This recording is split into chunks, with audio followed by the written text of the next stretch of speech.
A single car appearance in a Hollywood blockbuster can increase that model's sales by up to 40% almost overnight. 40%. Not because of any advertisement, not because of a dealer incentive, not because of a recall fix or a redesign, simply because millions of people watched a machine move across a screen and felt something they could not explain. Cars in movies are not props. They are characters. And some of them are more famous than the actors sitting inside them.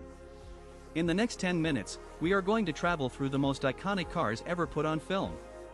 From muscle cars that defined a generation to futuristic machines that rewrote what we thought was possible, we will cover the full story, the history, the engineering, the cultural impact, and the one surprising truth about movie cars that most people never consider. Because here is the thing, not all of these vehicles were chosen for the reasons you think. Some of them were accidents. Some were budget decisions. And at least one nearly destroyed the franchise it was meant to save. Stay with us. To understand why cars became so central to cinema, you have to go back to the beginning. Film and the automobile were born in almost the same decade. The Lumiere brothers debuted moving pictures in 1895. Carl Benz had patented the first true gasoline-powered automobile just 9 years earlier in 1886.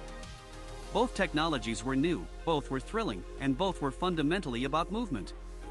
It was almost inevitable that they would collide.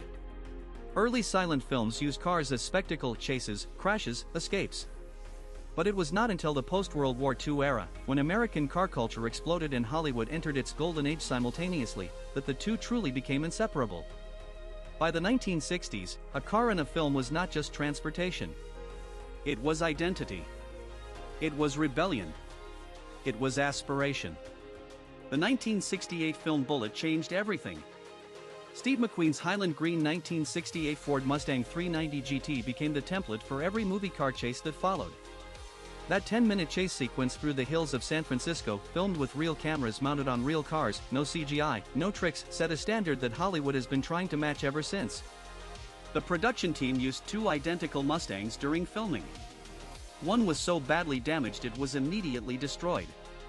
The other disappeared for decades, resurfacing in 2017 and selling at auction in 2020 for $3.74 million. The car earned its legend. But here is what nobody talks about when it comes to Bullitt. The Mustang almost was not in that film at all. Early production notes suggest a different vehicle entirely. It was McQueen himself who insisted on the Mustang, largely because he had a personal relationship with Ford and a deep obsession with performance machinery. One actor's preference became one of the most consequential automotive decisions in Hollywood history. The 1969 Dodge Charger from the original Dukes of Hazzard television series, and later its 2005 film adaptation, brought a different kind of car fame. The General Lee, as it was known, was painted in a distinctive orange with the Confederate flag on the roof. The show used approximately 320 Dodge Chargers during its run, destroying the vast majority of them in stunts. At the time, those Chargers were inexpensive used cars. Today, a surviving General Lee in good condition can fetch over $150,000 at auction. What was once disposable became irreplaceable. The James Bond franchise gave the world the Aston Martin DB5 in 1964's Goldfinger. This is perhaps the single most famous movie car in history. The DB5 has appeared in more Bond films than any other vehicle, most recently in No Time to Die in 2021. When it first appeared, Aston Martin was a relatively obscure British manufacturer on the edge of financial collapse. The Bond Association did not just save the brand, it elevated it into a symbol of sophistication that remains commercially potent to this day. One of the original DB5s used in Goldfinger sold at auction in 2019 for $6.4 million.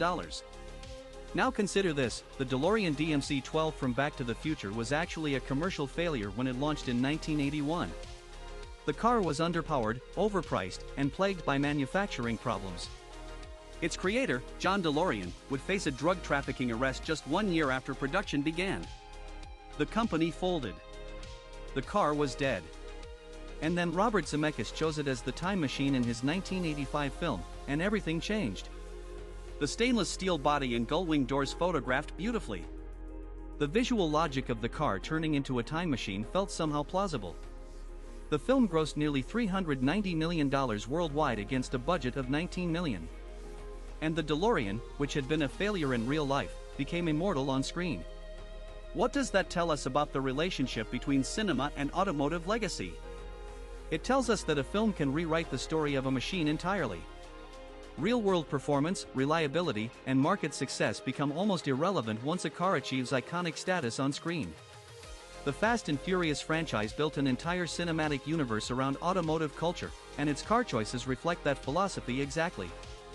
The 1994 Toyota Supra driven by Brian O'Connor in the original 2001 film became an overnight legend. Orange, wide-bodied, turbocharged, it represented everything the street racing culture of that era aspired to. Toyota had actually discontinued the Supra in 1998. After the film's release, used Supra prices skyrocketed.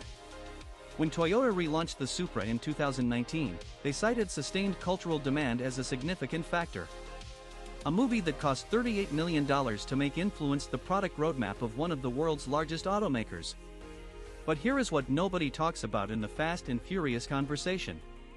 The franchise's relationship with cars fundamentally shifted around its fourth installment. The early films were about car culture, about mechanics, modification, community. By the time the series reached its later entries, the cars were increasingly CGI enhanced or entirely fabricated. The authenticity that built the franchise's original fanbase was quietly replaced by spectacle. And audiences kept coming. Which raises a genuine question about what we actually want from movie cars, reality or fantasy. The Batmobile deserves its own chapter in this story. Across its many iterations, the Batmobile has reflected the design language of its era with extraordinary precision. The 1966 television version, based on a 1955 Lincoln Futura concept car, was campy, colorful, and perfectly matched to the pop art aesthetic of the 60s. Tim Burton's 1989 version was dark, elongated, and gothic, a direct visual expression of that film's entire tone. Christopher Nolan's Tumbler from the Dark Knight trilogy looked like a military vehicle because it was engineered to function as one. It had a functional jet engine, weighed roughly 2.5 tons, and could reach 60 miles per hour. Four working tumblers were built for the films at an estimated cost of $500,000 each. The kit vehicle from Knight Rider, a modified 1982 Pontiac Firebird Trans Am, demonstrated how a car could carry an entire television series on its hood. KITT was not just a car. It was a co-star, with its own voice, personality, and character arc. The show ran for 4 seasons and generated merchandise revenue that dwarfed its production budget. It also kept Pontiac's Trans Am in the cultural conversation at a moment when the brand was struggling. What all of these vehicles share is a quality that goes beyond mechanical specification or design elegance. They each became containers for something larger, for themes of freedom, power, identity, escape, and possibility. When you watch the Mustang tear through San Francisco, you are not watching a car. You are watching defiance. When you see the DeLorean hit 88 miles per hour, you are not watching a failed commercial product. You are watching hope. Cinema takes metal and rubber and turns them into meaning. The implications for the automotive industry are profound and ongoing.